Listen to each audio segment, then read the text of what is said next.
ہمیں نے یہ فیصلہ کرنا ہے کہ ہمیں کس طرح کا پاکستان چاہیے۔ میں آپ کو آج مجھے افسوس اور تکلیف بھی ہوتی ہے کہتے ہوئے، ہمارے ساتھ ہی ہندوستان آزاد ہوا تھا۔ میں ہندوستان بھی باقیوں سے بہت بہتر جانتا ہوں، میری دوستیاں بھی تھیں، کرکٹ کی وجہ سے بڑا مجھے رسپیکٹ بھی ملا، پیار ملا۔ میں میری لوگوں سے واقفیت بھی بڑی ہے۔ مجھے بڑا افسوس ہے کہ یہ صرف ایک RSS کی آئیڈیالوجی کی وجہ سے اور یہ جو کشمیر میں انہوں نے کیا ہے اس کی وجہ سے ہمارے تعلقات نہیں ہیں۔ لیکن میں آپ کو یہ کہہ دوں کہ وہ ایک بڑے خوددار قوم ہے۔ کبھی کسی کی جرت نہیں ہے کہ وہاں اس طرح کی بات کریں۔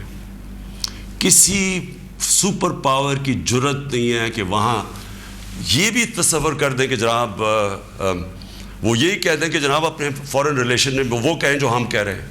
اب دیکھ رہے ہیں وہ روسیوں سے حالانکہ ساری سینکشنز لگی ہوئی ہیں، وہ کہہ رہے جی ہم تیل امپورٹ کرتے ہیں، ہمارے لوگوں کی بہتری ہے۔ تو عمران خان کا بھی یہی پرابلم ہے۔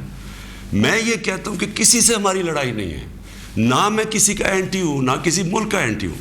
میں صرف یہ کہتا ہوں کہ جو میرے لوگوں کے فائدے کے لیے پہلی چیز وہ ہے، میرے 22 کروڑ لوگوں کے لیے، اس کے بعد میں دنیا کی باقی چیزیں ماننے کے لیے تیار ہوں۔ لیکن میں اپنے لوگوں کو قربان نہیں کر سکتا کسی اور قوم کے خاطر جو ہم نے وار آن ٹیرر میں کیا ہے۔ 80,000 اپنے لوگ ہم نے مروایا، ملک تباہ کروا دیا۔ اب کوئی پوچھے بھی قبائلی علاقے میں، کبھی لوگوں سے تو پوچھیں ان کے اوپر گزری کیا تھی۔ 35 لاکھ لوگوں کی نقل مکانی کی۔ کبھی کسی نے اسیس کیا کہ وہ ساری جنگ میں ہم جو گئے ہیں، کبھی کوئی کمیشن بیٹھی ہے وہ یہ بتایا کہ ہمیں ملا کیا ہے؟ میں آپ کو بتاتا ہوں، ہمارے یہاں جو صاحب اقتدار ہیں وہ ڈالرز کے لیے میں آپ کو کہہ رہا ہوں ہمیں جنگوں کے اندر پھنسا دیتے ہیں۔ ہم جب سوویت یونین کے خلاف جو ہم فرنٹ لائن سٹیٹ بن گئے تھے، اگر ہم ڈالر امریکہ سے ایڈ لیے بغیر کرتے تو وہ بہت اچھی چیز تھی۔ ہم پھر اپنے بھائیوں کے لیے، افغانستان کی آزادی کے لیے ہم مدد کر رہے تھے۔ لیکن جب ہم کہہ رہے ہیں کہ جی یہ پینٹس ہے، ہمیں اتنے پیسے چاہیے، پیسے لے کے جب آپ کسی کے ساتھ شرکت کرتے ہیں وہ آپ کی عزت نہیں کرتے۔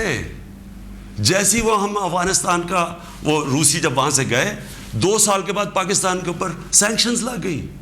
کسی نے نہیں پرواہ کی کہ ہم نے کتنی قربانی دی۔ 5 لاکھ ریفیوجی، 5 ملین، 50 لاکھ پاکستان میں ریفیوجیز تھے۔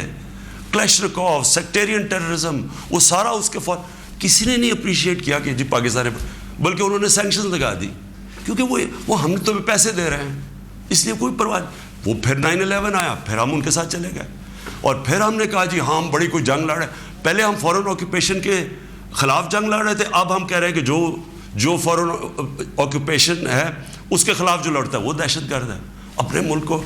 تو کتنی پاکستانوں کی ذلت ملی ہمیں اس میں۔ کبھی آپ اینالائز کریں کہ اس سے ہمیں فائدہ کیا ہوا، نقصان کیا ہوا۔ مجھے پتہ ہے کیا نقصان ہوا، اور مجھے پتہ ہے کہ ہمیں اس سے کوئی فائدہ بھی نہیں اور اپریشیٹ بھی نہیں ہوا ہے، بلکہ وہاں بھی ذلت اٹھانی پڑی۔ تو میرا پوائنٹ یہ ہے کہ اس ملک نے کبھی یہ فیصلہ کرنا ہے کہ ہماری فورن پالیسی جب تک ہمارے لوگوں کی بہتری کے لیے نہیں ہوگی، ہم نے کوئی قسم کی فورن پالیسی نہیں بنانی۔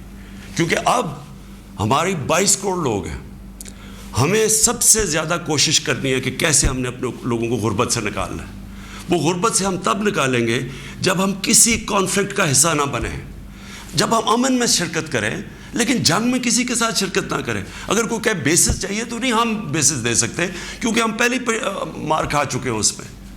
اس لیے وہ مجھے افسوس سے کہنا پڑتا ہے کہ ان کو وہ لوگ پسند ہیں جو کہ ان کی ہر بات مانیں گے، جو کہیں گے کہ بیگرز آر ناٹ چوزرز، جو کہیں گے کہ جی پاکستان لائف سپورٹ مشین پہ تو مدد کرو۔ ان کو اس طرح کے لوگ چاہیے، یعنی جو پہلے سے ہی گرے ہوئے ہوں گے۔ وہ کہتے ہیں نا وہ طفل کیا گرے جو گھٹنوں کے بل چلے، جو گھٹنوں کے اوپر بیٹھے وہ ان کو پسند ہے۔